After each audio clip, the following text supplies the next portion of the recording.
여상 졸업반 때 나가는 실습이 그렇게나 심적으로 힘들다는 말은 들어왔지만 평소에는 그렇게나 당차게 행동하던 제 친구가 자기랑 상관없는 부서 사람들에게까지 무려 체벌을 당하며 일한다는 말을 들었을 적엔 거짓말인 줄 알았어요. 걔는 학교 다닐 적에 선배들한테 눈치 껴뜨며 개기는 건 당연했고 뭔가 억울한 점이 있다 싶으면 선생님들 앞에서도 언제나 당당했다고 들었어요. 잘못했습니다. 한마디면 손바닥 몇 대로 넘어갈 수 있는 사안에서도 괜히 말 몇 마디 더 했다가 복도로 쫓겨나는 한이 있더라도 할 말은 다 안 됐어요. 고딩 때 생활은 학교가 달라서 확인은 못했지만 중딩 때에는 저 말 그대로 했으니 딱히 확인할 필요는 못 느꼈었어요. 그렇게 학교 다닐 적에는 몸으로 때우는 한이 있어도 당당하게 살았다던 애가 그깟 실습 한 번 나갔다고 사회에 순응하는 순한 양이 되었다니 그게 더 거짓말 같았죠. 업무적으로 혼이 나는 거야 그렇다 쳐요. 학교 다닐 적에도 선생님이 내는 쪽지 시험 틀리면 혼나는 건 당연한 거니까요. 근데 그 외의 사람들은 좀 아니잖아요. 들어보면 같은 회사 같은 사무실에서 일한다 뿐이지 업무적으로 부닥칠 사람들은 아니라고 했었거든요. 그냥 말만 들어보면 그 사람들은 학교의 선생님 같은 존재들이 아니라 같은 학교 선배들에 더 가까운 느낌이라는 거죠. 물론 현실적으로 나이 차이도 있고 회사 위계라는 것이 있기는 하지만요.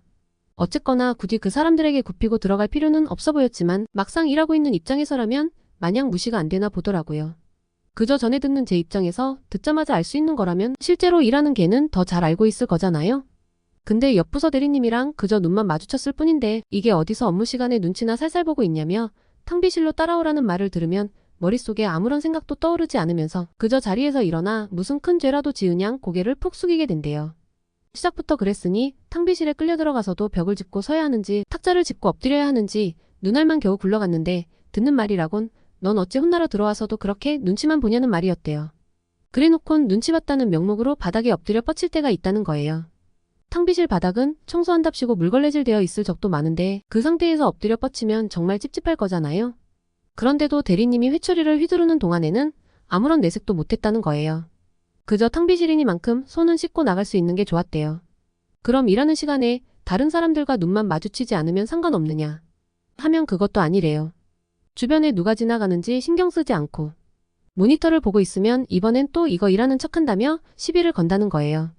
그러면서 또 따라오라고 하는데 걔가 그걸 못 들은 적이 있다는 거예요.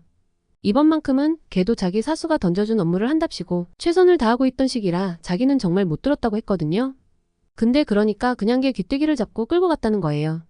이후 패턴은 대부분 비슷했었대요. 회사라는 곳이 학교도 아니니 체벌이나 기합에 시간을 많이 쓸 수 없잖아요. 그냥 일하는 애가 거슬리면 잠시 끌고 가서 훈계나 할 수 있는 수준이래요. 물론 당시에는 훈계라는 것에도 회초리가 흔히들 쓰이기는 했지만요. 그렇다고 이번엔 주변에서 무슨 말하는지 잘 들어가며 일하던 때도 있었겠죠. 자기한테 따라오라는 말을 제깍 알아듣고 자리에서 일어서면 이번엔 이것도 일한다면서 주변에서 무슨 말하는지 신경 쓰며 딴짓한다고 그랬대요. 결국 걔가 어떤 식으로 대응을 하더라도 회사 사람들을 당해낼 수는 없던 거였죠. 그랬으니 직계 사수인 주임이나 과장님의 체벌 말고 다른 회사 사람들의 체벌은 선생님께 받는 느낌이 아니라는 게 이해가 되었어요.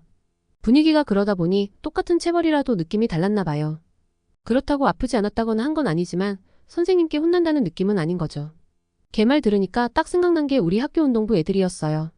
걔네들 말 들어보면 감독님이나 코치님 말고 선배들 등살도 장난 아니랬거든요. 걔도 딱 그런 거랑 비슷하다고 말을 했었어요. 제가 보기엔 걔가 일했다던 옆부서 대리라는 사람이나 걔 사수라는 주임이라는 사람이나 별 차이 없이 들렸거든요. 결국 얘가 회사에서 적응하게 되면 다 같은 회사원 되는 거잖아요. 물론 거기 주임이라는 분도 과장님께 서류철로 머리를 얻어맞거나 탕비실로 끌려가는 일이 없는 건 아니랬지만 걔처럼 자주 그러지는 않았댔어요. 물론 걔가 그 회사 사람들에게 인정받는 일은 걔가 정직원으로 입사해서 퇴사하는 그 순간까지도 결코 없었다고 듣기는 했어요. 그럼 이번 이야기는 여기까지만 할게요. 더 재미있는 이야기를 듣고 싶으신 분들은 좋아요 한 번씩만 체크해 주시고요. 그럼 다음 영상에서 만나요.